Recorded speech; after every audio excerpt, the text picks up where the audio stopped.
Hello everyone, welcome to MA recipes. ఈరోజు వీడియోలో ఎంతో టేస్టీగా ఎగ్ మసాలా కర్రీని చూపిస్తున్నాను. ఎప్పుడు ఒకేలా కాకుండా ఇలా కొత్తగా ఒకసారి ట్రై చేయండి.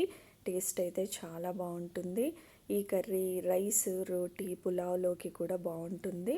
మరి ఒకసారి మీరే ఈ కర్రీని ట్రై చేసి ఎలా వచ్చిందో కామెంట్ చేయండి. మరి ఈ కర్రీ కోసం ముందుగా ఒక మిక్సీ జార్ తీసుకొని ఒక 2 ఆనియన్స్ ఇలా పెద్దగా కట్ చేసి వేసుకోవాలి. ఇక్కడ ఎండుమిర్చి ఒక 4 ఎండుమిర్చిని వాటర్లో నానబెట్టి వేసుకోవాలి. వేసుకుని ఒకసారి గ్రైండ్ చేసుకున్న తర్వాత ఇందులో ఒక పెద్ద టమాటా, 2 స్పూన్ల పెరుగు, 1 స్పూన్ శనగపిండి, 1 స్పూన్ జీలకర్ర పౌడరు, ఒక half teaspoon garam masala వేసుకొని ఈ మూత పెట్టేసుకొని మెత్తగా పేస్ట్లా గ్రైండ్ చేసుకోవాలి. ఇలా మెత్తగా గ్రైండ్ చేసుకున్న ఈ మసాలా పేస్ట్ని పక్కన పెట్టేసుకొని ఇప్పుడు స్టవ్ ఆన్ చేసుకొని ఒక ప్యాన్ పెట్టుకొని ఇందులో 3 టేబుల్ స్పూన్ ఆయిల్ వేసుకోవాలి.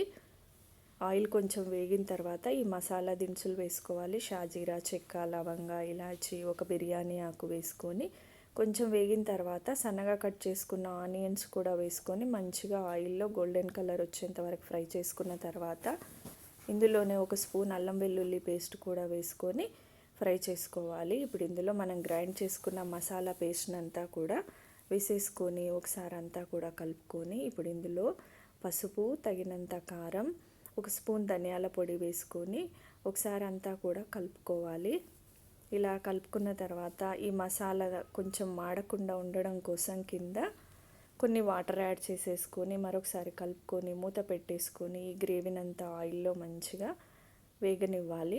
ఇలా ఆయిల్లో ఈ గ్రేవీ అంతా బాగా వేగిన తర్వాత ఇప్పుడు కొద్దిగా వాటర్ యాడ్ చేసేసుకొని తగినంత సాల్ట్ వేసుకొని ఒకసారి కలుపుకొని ఇంకా ఏదైనా తక్కువ అనిపిస్తే టేస్ట్ చూసుకొని యాడ్ చేసుకోవాలి. ఇప్పుడు ఇందులో ఉడికించుకున్న ఎగ్స్ని వేసుకోవాలి. ఇలా ఎగ్స్కి మధ్యలో ఘాట్లు పెడుతూ ఒక్కొక్కటిగా అన్ని ఎగ్స్ వేసేసుకొని కొత్తిమీర కూడా వేసేసుకొని ఒకసారి అంతా కలుపుకొని మూత పెట్టుకొని ఈ గ్రేవీ అంతా మంచిగా చిక్కదనం వచ్చేంత వరకు ఉడికించుకున్నామంటే మీడియం ఫ్లేమ్లో ఎంతో టేస్టీ అయిన ఎగ్ మసాలా కర్రీ రెడీ అండి. టేస్ట్ అయితే చాలా బాగుంది.